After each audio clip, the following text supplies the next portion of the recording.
What mysteries lie beneath the oceans? For centuries, tales have told of cities swallowed by the sea, stories of Atlantis, of forgotten temples, of ancient civilizations buried by time and tide. We often dismissed these as mere myths, legends passed down through generations. But in recent decades, divers and scientists have discovered something remarkable. Real ruins, real roads, and stone structures far beneath the waves. These aren't natural formations, they are human-made. Silent evidence that great societies once thrived where today only coral and fish remain. Massive staircases carved into seabeds, stone columns standing in perfect alignment, submerged harbors, walls, and gateways, some dating back thousands of years beyond what we thought possible. Could our history be deeper, older, and wetter than we imagined? And if these ancient cities once existed on dry land, what forces caused them to vanish beneath the oceans? Was it a sudden catastrophe? Or something far more gradual and global? In this video, we'll journey across the planet, from the coast of Japan to the Mediterranean, from India's sacred waters to the Caribbean depths, to explore the world's most mysterious underwater ruins. What caused these cities to vanish? Who built them? And how much of our past is still hidden beneath the ocean's surface? These are not just stories. They're pieces of a puzzle we're only beginning to solve. Let's dive in.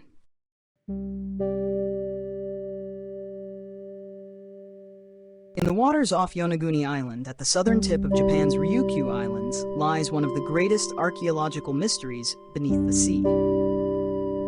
In 1986, a local diver named Kiichiro Aratake was searching for new dive sites when he stumbled upon a formation unlike anything he had seen before. Massive terraces, sharp angles, perfectly flat platforms, and what looked like giant steps carved into the seabed. When scientists and divers returned to explore the site, they found more than just rocks. The structure stretched over 150 meters long and stood more than 25 meters tall. Its flat planes and symmetrical geometry led many to believe it had been built by human hands. There appeared to be staircases, corridors, and even what some believed to be an altar or a temple-like structure. But here's where the debate begins. Mainstream geologists argue that the Yonaguni Monument is a natural formation shaped over thousands of years by earthquakes, erosion, and the movement of tectonic plates. The rock is sandstone, they say, and prone to fracture in ways that mimic man-made forms. But others, alternative researchers, marine archaeologists, and local scholars, aren't so convinced. They point to tool marks, sharp 90-degree angles, and carvings that resemble symbols or inscriptions. Some even suggest there are foundations of buildings and a road that connects to what may have been a larger complex now lost beneath the sea. If it is man-made, the implications are staggering. The last time this area would have been above sea level was over 10,000 years ago, before the end of the last ice age. That would make it the oldest known city on Earth, older than the pyramids, older than Mesopotamia. Could it be that civilization began much earlier than we thought? That an advanced culture once thrived in this region, only to be wiped out by a catastrophic flood or tectonic event? Whether natural or not, Yonaguni remains one of the most captivating underwater sites in the world, a place where science, speculation, and the deep sea collide. And every dive brings new questions, new mysteries, and new wonder. In the ancient Hindu texts known as the Mahabharata, there is mention of a magnificent city, Dwarka, the Golden Kingdom ruled by the god Krishna. It was said to be filled with palaces made of gold and silver, connected by grand roads and ports that welcomed ships from across the known world. But in the end, it vanished beneath the ocean, swallowed by the sea after Krishna departed from Earth. For centuries, many believed Dwarka was just a myth, a spiritual metaphor. But in 2001, a team of marine archaeologists exploring the Arabian Sea off the coast of Gujarat made a discovery that shocked the world. Using sonar scans and underwater photography, they identified massive stone structures lying deep beneath the waves. Rectangular formations, walls, platforms, and what seemed to be a grid-like city layout. These weren't random rock formations. The layout appeared organized. Some of the blocks were cut with remarkable precision, and many were aligned in straight lines, suggesting planning and construction, just like a city. Divers recovered artifacts, including pottery fragments and tools that were carbon dated to over 9,000 years ago. That would place Dwarka's construction long before the Harappan civilization and challenge the established timeline of South Asian history. The discovery reignited debates among historians, scientists, and religious scholars. Could Dwarka really be real? And if so, was it truly a divine city? Or just one of many advanced settlements lost to time and tide? While some remain skeptical, calling for more evidence and peer-reviewed research, the ruins off Gujarat have already reshaped how we look at India's past. Whether myth or memory, the story of Dwarka continues to blur the lines between legend and history, and underwater, its silent walls still hold secrets waiting uncovered.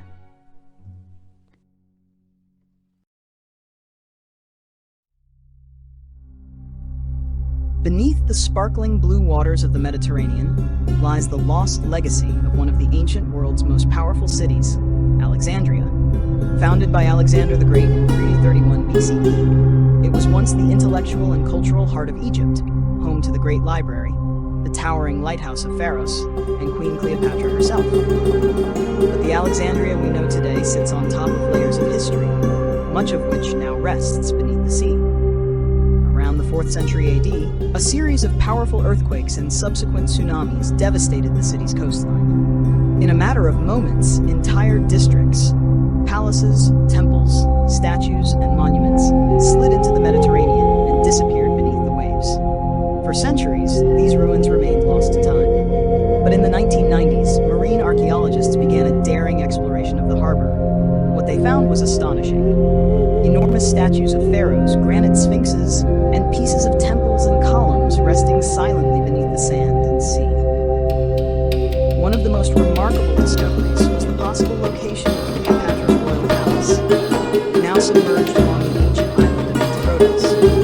Divers also uncovered ceremonial artifacts, coins bearing Cleopatra's image, and inscriptions honoring the gods of ancient Egypt. The underwater preservation was remarkable, because the ruins had been protected by layers of sediment. Many of the objects retained their original form.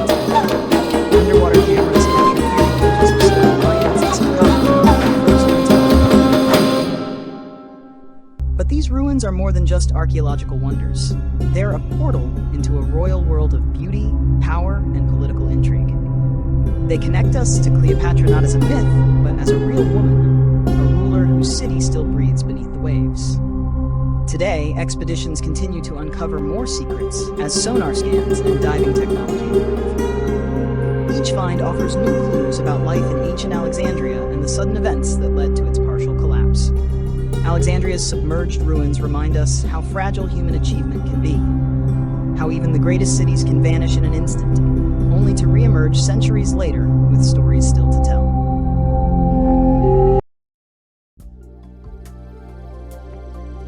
Just off the southern coast of Laconia, Greece, lies a city older than the Parthenon, older than the pyramids, yet few people have ever heard of it. Its name is Pavlopetri, and it is believed to be the oldest known submerged city in the world.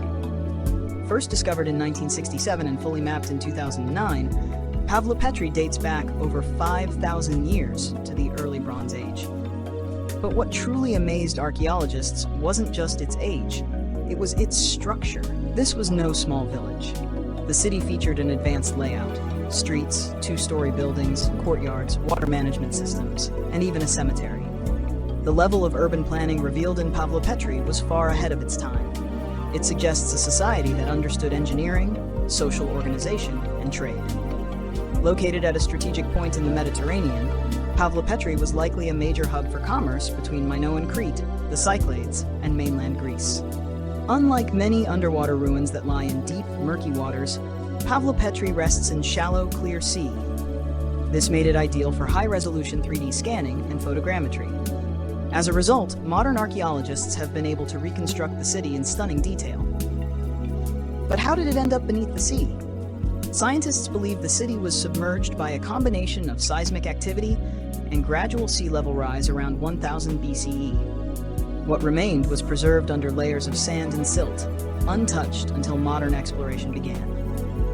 One of the most haunting aspects of Pavlopetri is how alive it still feels. The roads, intersections, and buildings form a ghostly mirror of cities we know today. Walking, or rather swimming through it, is like stepping into a time capsule. What Pavlo Petri teaches us is profound. Ancient humans were far more advanced than we often give them credit for. They built societies capable of long-distance trade, complex governance, and city planning, long before many written records even existed.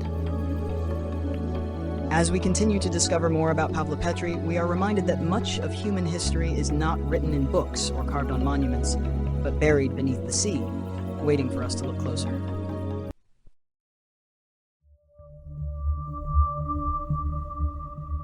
In the 17th century, Port Royal, Jamaica, was one of the most infamous cities in the world.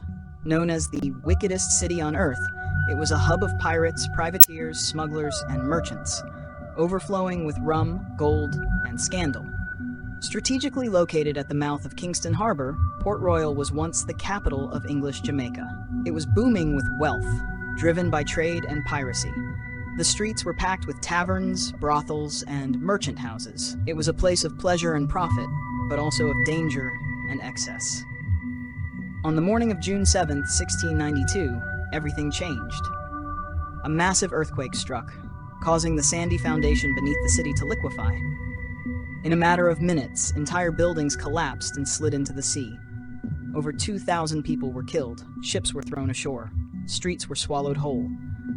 Today, parts of that sunken city still lie at the bottom of the harbor and astonishingly well preserved.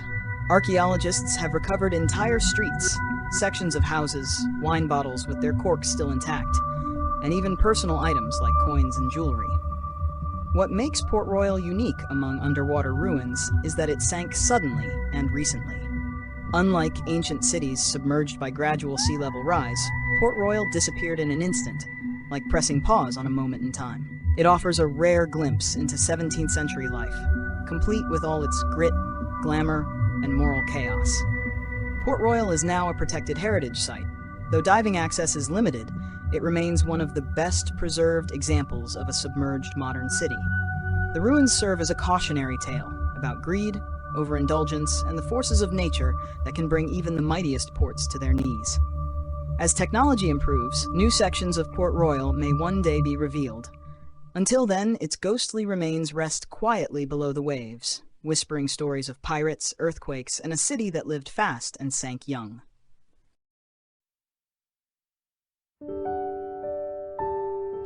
Before Alexandria rose to prominence, the cities of Heraklion and Canopus ruled the Egyptian coastline. Once grand centers of commerce and religion, these cities stood at the mouth of the Nile Delta, serving as gateways between the ancient Mediterranean world and the rich culture of pharaonic Egypt. Heraklion, known as Thonis in Egyptian texts, was a bustling port that played a vital role in international trade. It was where foreign ships first arrived to pay tribute to the pharaohs. Canopus, just to the east, was renowned for its temples and as a healing center dedicated to the god Serapis. For centuries, these cities existed only in legend. Ancient Greek historians mentioned them, but their locations were lost to time. Then, in the early 2000s, a French underwater archaeologist named Frank Gaudio led a team that made a groundbreaking discovery. Using sonar and magnetometers, they uncovered massive temple ruins, colossal statues, ceremonial artifacts, and even a fleet of ancient ships, all submerged off the coast of modern-day Alexandria. Among the most remarkable finds was a 5.4-meter-tall red granite statue of the god Hapi, guardian of the Nile. Divers also recovered gold coins, inscriptions in both Greek and Egyptian, and stills detailing tax records and religious offerings. The level of preservation was stunning. Many artifacts were nearly intact, despite spending over 1,000 years underwater. How did these cities end up beneath the waves? The leading theory points to a combination of earthquakes, soil liquefaction, and rising sea levels. Over time, the unstable Nile Delta silt shifted, and entire districts slid into the sea. Today, the ruins of Heraklion and Canopus offer a rare glimpse into a forgotten world, where cultures collided, gods were worshipped, and pharaohs received foreign emissaries on grand ceremonial docks. These cities remind us that Egypt's legacy extends far beyond the sands of the desert. Some of its greatest treasures now rest under the sea, waiting to be studied, explored, and understood. And with every new dive, the veil of myth grows thinner, revealing the breathtaking truth beneath. As we journey from Japan to India, from Egypt to the Caribbean, a question begins to emerge. Are these underwater ruins isolated incidents, or are they part of something much bigger? All across the globe, we find evidence of ancient structures submerged beneath the ocean. In places where the sea now dominates, there are signs of human life: walls, roads, temples, and even complex city layouts. Could this point to a global pattern? One of the leading explanations is a massive rise in sea levels following the last ice age. Around 11,000 years ago, vast ice sheets melted, flooding coastlines and swallowing low-lying settlements. Entire civilizations, many of them undocumented or forgotten, may have been erased, leaving only traces behind. Another theory involves tectonic activity. Earthquakes, volcanic eruptions, and land subsidence could have caused sudden shifts in the Earth's crust, sending cities tumbling into the sea. In places like Port Royal, this happened in a matter of minutes.